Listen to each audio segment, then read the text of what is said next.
Greetings, this is Ron Smalek, and I'm reading Catching Fire. This is the second book in the Hunger Games trilogy by Suzanne Collins. I'm reading the book and giving you my thoughts on each chapter in groups of two.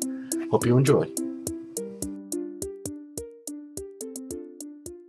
Alright, so at the start of chapter 21 of Catching Fire, we find out that it is an acid fog that is following them, and it's eating through their clothes and blistering their skin.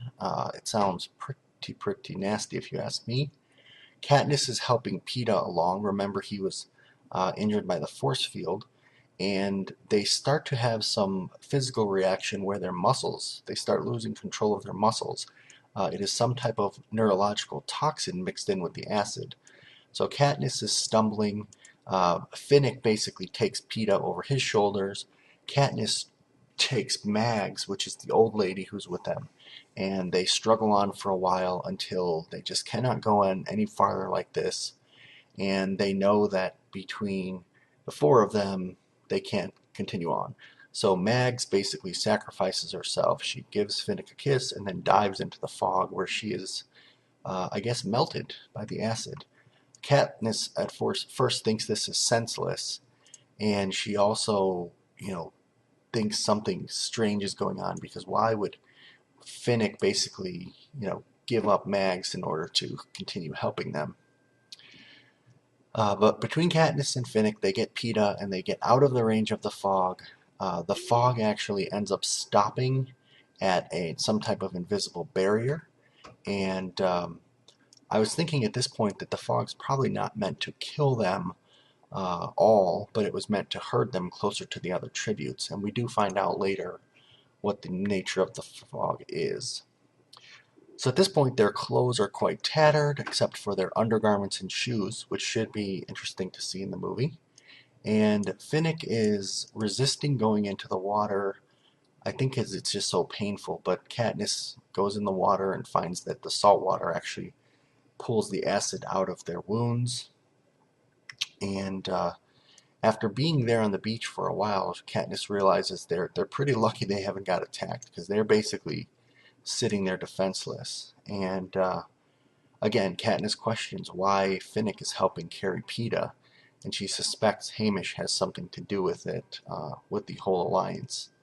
Um, Eventually, they feel better. I think it's the next morning, and they see scores of monkeys in the jungle near where they are.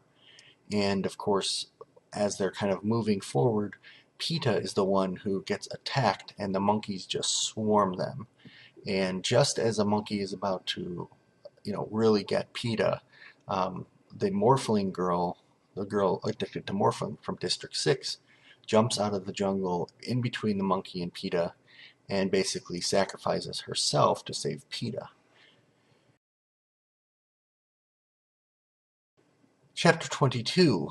After fighting for a few minutes, the monkeys retreat, and Katniss thinks maybe they've been called back now that they've killed someone. Um, the Morphling girl was probably already in withdrawal for being out here, so she was probably in a lot of pain even without the monkeys biting her deeply in the chest. And as she dies, she paints a flower on Peeta's face with her own blood, which is kind of gross, but also I thought it was maybe a little bit ironic because of Rue being adorned with flowers when she died. This is sort of, and then Peeta painting Rue's face with the judges. This is sort of the opposite of that. Maybe just coincidence. I also wondered at this point, if the monkeys appear into some game maker tunnels, is this crew going to find a way into them and like escape the games? But as far as I know, that's not to be. So the acid scars are itching now that they're scabbed over, and Katniss begins to wonder, how she's going to pay off the balance that she owes Finnick. So she's still dwelling on that whole concept of debt. A sponsor parachute comes down almost immediately when asked for, and it has skin lotion. A little bit too easy if you ask me, but obviously something's going on in the Capitol, and I really hope we get to know what it is, even though this is all in Katniss's first person.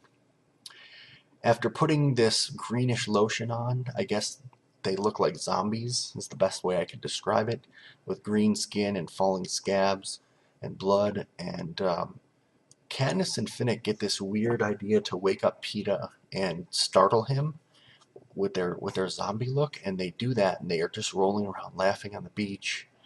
It just seemed like such a weird moment to put in here, but I guess, they're under so much stress they needed something to sort of change it up. So they have a good laugh, and then a bread parachute comes down. Um, Katniss thinks that it's a message from Hamish saying that you get food if you make an alliance. And I think that later we may find out that there is a greater message in the bread that we haven't been led to realize yet. Someone on the other side of the hill dies in a tidal wave that, basically tells them they need to continue on. And they see Johanna, Nuts, and Volts, which were three of the other victors, coming towards them along the beach. They are covered in blood from a thick, hot blood rain, which is kind of weird to me. Like, I feel like if I was in the games, having a blood rain on me would be the least would potentially be like the least deadly thing I have to deal with. So there's a small squabble, and Joanna basically says, "I got them out of the jungle for you," and that catches Katniss's ear. Like, wait a minute, why is everyone trying to do things for me and help me in this game? Something weird's going on here. BT, which is, I think, Volts, is wounded and has some type of metal cylinder with him. That seems that it will be important. And Wireless keeps on saying tick-tock, so I wondered at this point if the metal cylinder was a bomb that's going to go off at some point. Now, Hamish told Joanna that she had to bring Nuts and Volts to Katniss in order for them to become allies, so she reveals that to Katniss. And Katniss is like, okay, what's this bigger game that's being played here? Something I'm not getting. A while later, the lightning storm starts again, and it happens to be in the same area that it was before. So Katniss is speculating that it must be basically triggered when someone moves into its range, and that it's not necessarily there to hurt anyone or to kill anyone in particular, but it's just set in a particular area.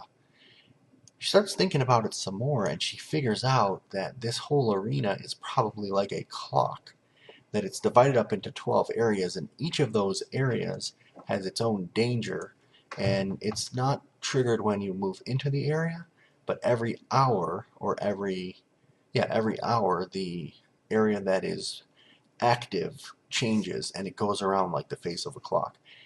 I'll have to tell you that up until this point, I was kind of getting bored with this Hunger Games, or with this Quell games, until I realized that the clock has this intelligence to it. And now I'm like, oh, that's pretty cool. That's pretty cool. Okay. So what if they just get to the middle? They can pretty much avoid and move between areas and stay out of danger for the rest of the time. Thus, thinking that if they go back to the cornucopia, they're going to be in more danger from the other tribunes.